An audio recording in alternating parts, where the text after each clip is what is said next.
काल का नया पाठ चालू हुआ है, कक्षा 10 विज्ञान। पाठ का नाम है जीव जनन कैसे करते हैं।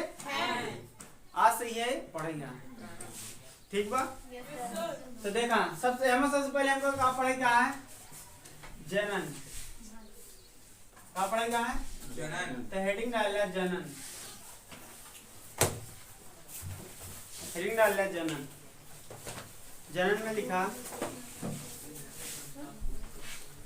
जनन में लिखा जीव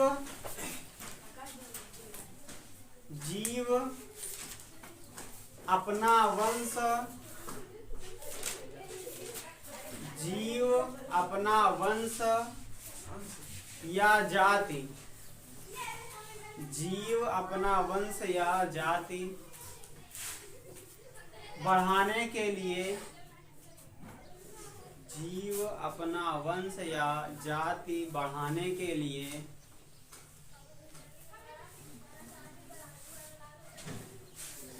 संतान को जन्म देते हैं,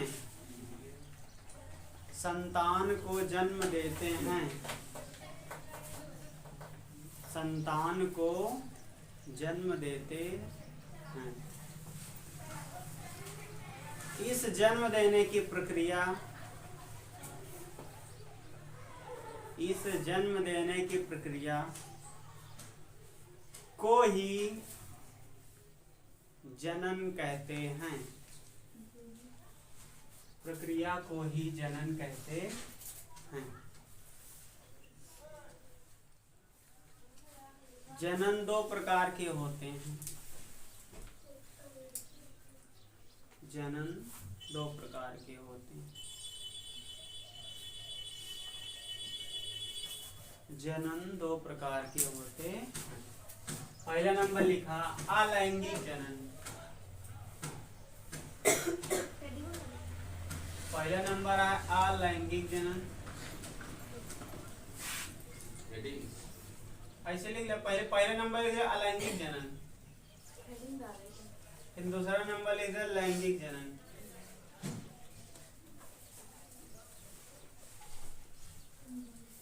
अब हेडिंग डाल रहा है अलैंगिक जनन, अब हेडिंग डाल रहा है अलैंगिक।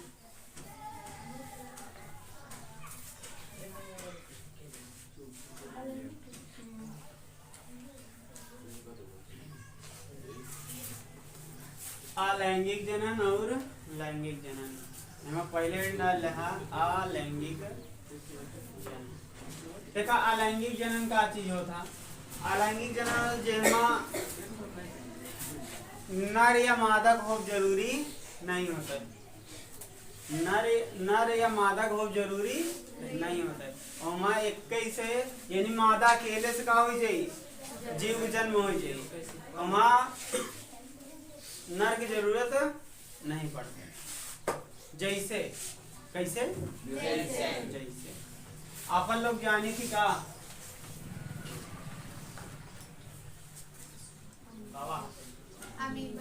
अमीबा जानी थी ना, और बनाई थी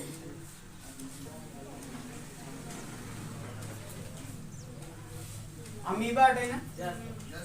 अमीबक नया अमीबक जन्म ले के लिए कोनो नर की जरूरत पड़ा है, यानी पुरुष की जरूरत पड़ा है।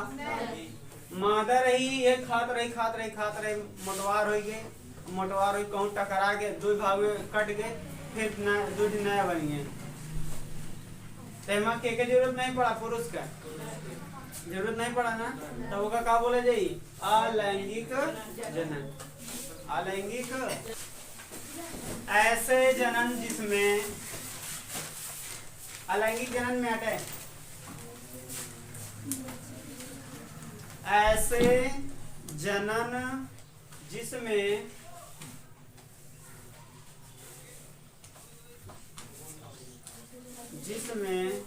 संतान को जन्म देने के लिए,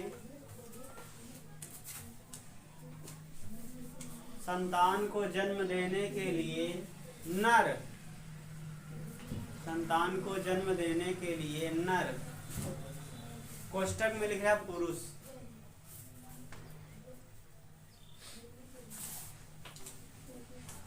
पंचम का की आवश्यकता नहीं होती है, की आवश्यकता नहीं होती है, उसे अलैंगिक जनन कहा जाता है। उसे अलैंगिक जनन कहा जाता है। उसे अलैंगिक जनन कहा जाता है। जैसे हम लिख लिया अमीबा द्वारा जनन, जैसे हम लिख लिया अमीबा द्वारा जनन।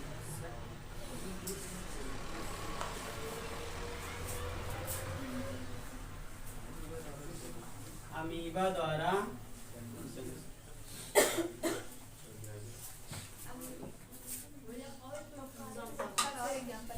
अब हमें लिखा अलैंगिक जनन निम्न प्रकार के होते हैं। अब एग्जाम्पल हमें ढेर मिली अलैंगिक जनन में। अब हम अलैंगिक जनन जितना प्रकार का पढ़ा वो हमें ढेर मिल जाए, चाहे जितना याद कर ले। तो अलैंगिक जनन निम्न प्रकार के होते हैं।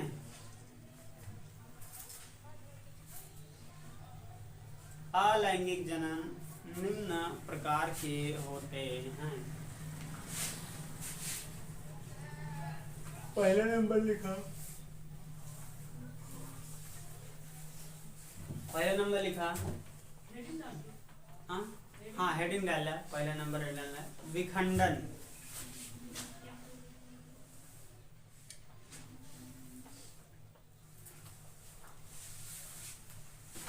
पहला डाला विखंडन। अलैंगिक वाले में कौन है पहला? विखंडन। तो देखो विखंडन का चीज होता है विखंडन।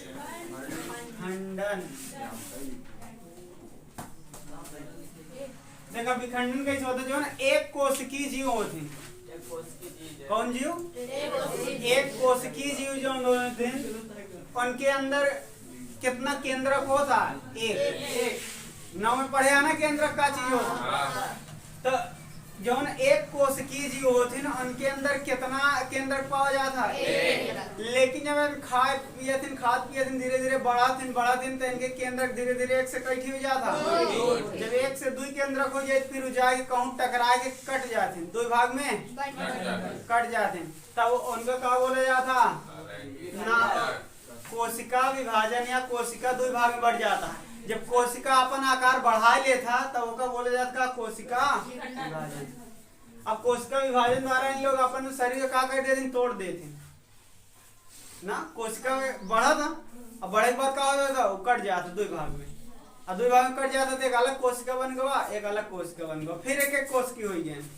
पहले एक कोशिकी रहने फिर मिल के पहले एक कोशिका रहने खाए पी के 2 कोशिका बन गया, फिर कट गया, फिर 2 कोशिका अलग हो गया, तो फिर 2 जीव बन गया, फिर वो आगे चल के 2 ठौर जन्म दे, फिर वो आगे ऐसे ढेर संख्या बढ़ जाएगी क्या? बोला भैया। तो क्या बोला जाता? विखंडन द्वारा। जब लिखा जब एक कोशिकीय जीव जब एक कोशिकीय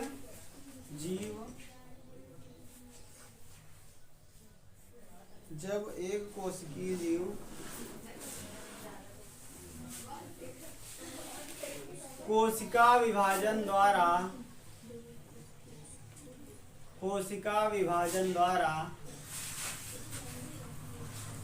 नई कोशिका को जन्म देता है। कोशिका विभाजन द्वारा नई कोशिका को जन्म देता है। नई कोशिका को जन्म देता है, तब उसे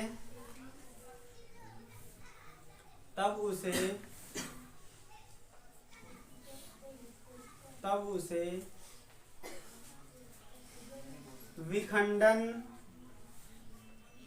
द्वारा जनन कहा जाता है। तब उसे विखंडन द्वारा जनन कहा जाता है।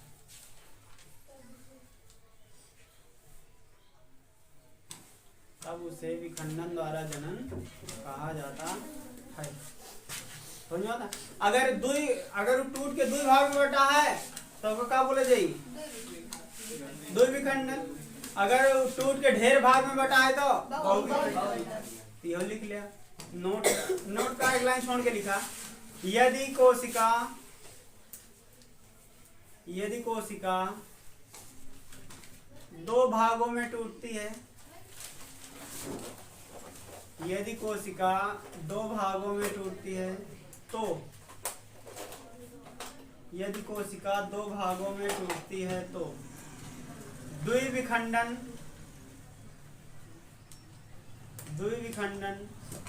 और यदि कई भागों में टूटती है, और यदि कई भागों में टूटती है तो, और यदि कई भागों में टूटती है तो